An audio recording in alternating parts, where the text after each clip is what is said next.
नमस्कार श्रोता बंधु आसतु जानिबा काशी विश्वनाथ बाबाଙ୍କ उत्पत्तिर रहस्यमयी गाथा।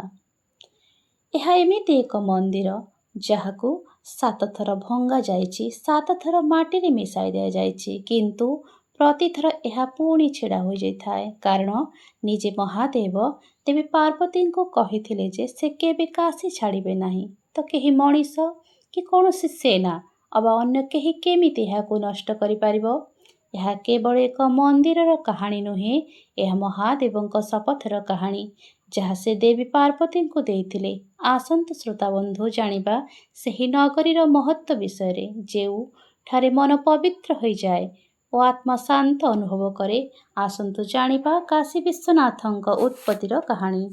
ଦୁନିଆର ସବୁଠାରୁ ପ୍ରାଚୀନ ଓ ସବୁଠାରୁ ପବିତ୍ର ସ୍ଥାନମାନଙ୍କରେ ଗୋଟିଏ ଅଟେ ଏହି ଧାମ। କାଶୀ ଏକ ସହର ନୁହେଁ, ଏହା ଏକ ଅନୁଭବ ଅଟେ।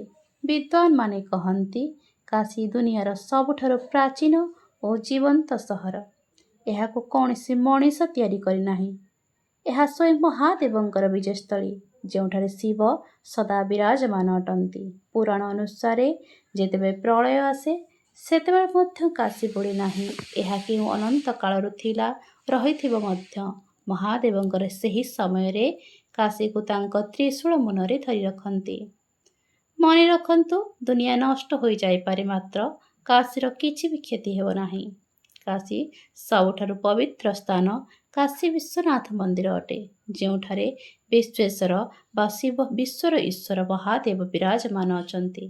ଏହି ମନ୍ଦିର ଏକ ଧାର୍ମିକ ସ୍ଥାନ ନୁହେଁ, ଏହା ଭାରତର ଆତ୍ମା ଅଟେ।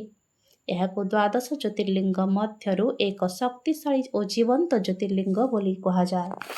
ଇତିହାସକାରମାନେ କହନ୍ତି ଏହି ମନ୍ଦିର ଏଠାରେ 1000 ବର୍ଷ ପୂର୍ବରୁ ରହିଛି।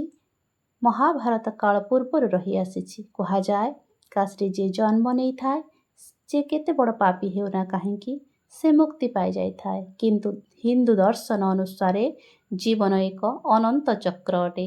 ଜନ୍ମ, ମୃତ୍ୟୁ ଓ ପୁନର୍ଜନ୍ମର ଚକ୍ର ଅଟେ, କିନ୍ତୁ କାଶୀ ସବୁଠାରୁ ଊର୍ଦ୍ଧ୍ୱରେ ଅଟେ। କାଶୀ ସେହି ପବିତ୍ର ଭୂମି ଅଟେ ଯେଉଁଠାରେ ଏହି ନିୟମ ଲାଗୁ ହୋଇନଥାଏ। କାଶୀର ମାଟିରେ, କାଶୀର ପବନରେ, କାଶୀର ଗଙ୍ଗାରେ, ସବୁଠାରେ ପ୍ରଭୁ ଶଙ୍କରଙ୍କର ନିବାସ ଥାଏ। ଭଗବାନ ବିଷ୍ଣୁ ମଧ୍ୟ ପ୍ରାର୍ଥନା କରିଥିଲେ କାଶୀକୁ କେବେ ବି ନଷ୍ଟ କରାନଯାଉ। କୁହାଯାଏ କାଶୀରେ ମୃତ୍ୟୁବରଣ ଯିଏ କରେ, ଭଗବାନ ଶିବ ତାଙ୍କ କାନରେ ତାରକ ମନ୍ତ୍ର ପଢ଼ନ୍ତି ଓ ତାକୁ ଭବସାଗରରୁ ପାରି କରିଥାନ୍ତି। ମଣିକର୍ଣ୍ଣିକା ଘାଟ ସେହି ପବିତ୍ର ସ୍ଥାନ ଯେଉଁଠାରେ 1000 ବର୍ଷରୁ ଶବ ସତ୍କାର ହୋଇଆସୁଛି। ମଣିକର୍ଣ୍ଣିକା ଏହି ନାମ ସବୁଠୁ ପବିତ୍ର ରହସ୍ୟମୟ ଅଟେ। କ'ଣ ଆପଣ ଜାଣନ୍ତି ଏହି ଘାଟର ନାମକରଣ କିପରି ହୋଇଥିଲା? ପୁରାଣ ଅନୁସାରେ ଭଗବାନ ଶିବ ଓ ମାତା ପାର୍ବତୀ କାଶୀରେ ସ୍ନାନ କରିବାକୁ ଗଲେ ତ ମାତା ପାର୍ବତୀଙ୍କର ଏକ କର୍ଣ୍ଣର କୁଣ୍ଡଳ ଏହି କୁଣ୍ଡରେ ପଡ଼ିଯାଇଥିଲା। ଭଗବାନ ଶିବ ସେଠାରେ ଥିବା ଏକ ବ୍ରାହ୍ମଣଙ୍କୁ ତାକୁ ବାହାର କରିବାକୁ କହିଥିଲେ, ମାତ୍ର ସେହି ବ୍ରାହ୍ମଣ ସେହି ମୂଲ୍ୟବାନ ରତ୍ନକୁ ଲୋଭ କରି ଚୋରି କରି ନେଇଥିଲା। ଭଗବାନ ଶିବ ଏହା ଦେଖି ତାକୁ ଅଭିଶାପ ଦେଇଥିଲେ, ସେ ତାର ସମସ୍ତ ପିଢ଼ି ଏହି କୁଣ୍ଡ ପାଖରେ ରହିବେ, ସେହି ଶ୍ମଶାନ ଭୂମିର ଦେଖାଶୁଣା କରିବେ। ସେହି ଅଭିଶାପ ସେମାନଙ୍କ ପାଇଁ ବରଦାନ ପାଲଟିଗଲା। ଆଜି ସେହି ବଂଶର ଲୋକମାନେ ମଣିକର୍ଣ୍ଣିକା ଘାଟର ମାଲିକ ଅଟନ୍ତି। ମାତା ପାର୍ବତୀଙ୍କର କର୍ଣ୍ଣଫୁଲର ନାମରେ ଏହି ଘାଟକୁ ମଣିକର୍ଣ୍ଣିକା କୁହାଗଲା। ଆହୁରି ଏକ ରହସ୍ୟ ମଧ୍ୟ ଅଛି। କୁହାଯାଏ ମନ୍ଦିରର ଗର୍ଭଗୃହ ଗୃହରେ ଏବଂ ଏମିତି ଏକ ଶିବଲିଙ୍ଗ ପଛରେ ଏକ ବନ୍ଦ କବାଟ ଅଛି। ଏହାକୁ କେବେ ମଧ୍ୟ ଖୋଲାଯାଏ ନାହିଁ। ସେହି ସ୍ଥାନରେ କ'ଣ ଅଛି ତାହା କେହି ଜାଣନ୍ତି ନାହିଁ।